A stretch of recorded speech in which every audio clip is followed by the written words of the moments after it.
नमस्ते, मेरो नाम नवीना लिम्बू। मेरो ठेगाना चाहिँ वसुन्धरा चौकीमा म बस्छु। हजुरको समस्या के थियो, के समस्या भएर यहाँ आउनुभयो? मेरो चाहिँ घुँडा दुखेर अनि एउटा घुँडा चाहिँ धेरै नै सुन्निएको थियो। अनि म उपचारको लागि खोजिरहेको थिएँ। फेसबुकतिर हेरेको तैपनि मलाई विश्वास लागेको थिएन।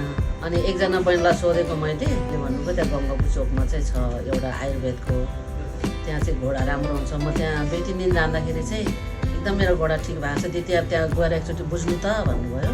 अब सुरुमा त थाहा भएन होइन, उपचार गर्दै गएपछि जस मेरो त 10-12 दिनमै घुँडा एकदम ठिक भयो क्या। मेरो अहिले सब ठिक छ, खुसी लागेको छ। यहाँको नानी बाबुहरू पनि एकदम रमाइलो, उहाँहरूको सेवा पनि एकदमै राम्रो लाग्यो मलाई, कुनै कुरा पनि कमी चाहिँ देखिनँ। अनि यहाँको उपचार विधि यस्तो तरिका कहिले के गर्नुभएको थियो यहाँले, यस्तो खालको उपचार विधिहरू? मैले गरेको थिइनँ, पहिलोचोटि नै गरेको।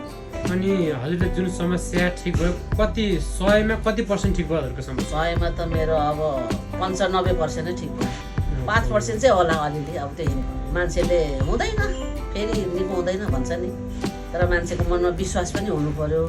अनि कसैलाई चाहिँ अब छिटो नै त्यसको रिजन आउँदो रहेछ क्या, कसैलाई चाहिँ अलिक ढिलो आउँछ भन्दो रहेछ। मलाई चाहिँ जे होस् 10-12 दिनमै त्यसको रिजन आयो।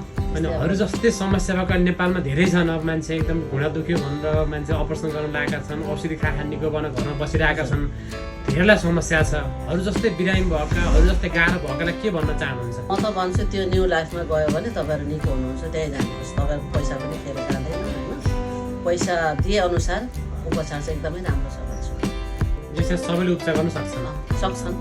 अनि अब हजुरको आफन्त परिवार र हजुरको छरछिमेकीलाई अब यस्तो राम्रो निको भयो, हजुरलाई यस्तो सुधार भएको छ होइन, के भन्न चाहनुहुन्छ? तपाईँलाई लागेको कुनै त्यस्तो अब चाहिँ यो चाहिँ मैले यस्तो भएँ भन्ने खालको केही छ भने त्यस्तो केही छन् भन्नु? धेरैजना यस्तो मान्छेहरू मैले देखेको छु, गरेको अनि निको हुँदै गरेको देखेको छु। तपाईँहरू त्यहाँ गयो भने चाहिँ तपाईँहरूको पैसा पनि खेर जाँदैन होइन। हजुरलाई एकदम खुसी लाग्यो, एकदमै तपाईँलाई विशेष धन्यवाद। र अन्तमा के भन्न चाहनुहुन्छ कि? अन्तमा एकदमै म खुसी छु यो न्यू लाइफबाट होइन। अनि यहाँको नानी बाबुहरू जति पनि सेवा दिने नानीहरू छन् एकदमै राम्रो, खुसी, रमाइलो, आफ्नै मान्छे जस्तो। हजुरलाई एकदम धन्यवाद छु, तपाईँलाई पनि धन्यवाद। Thank you.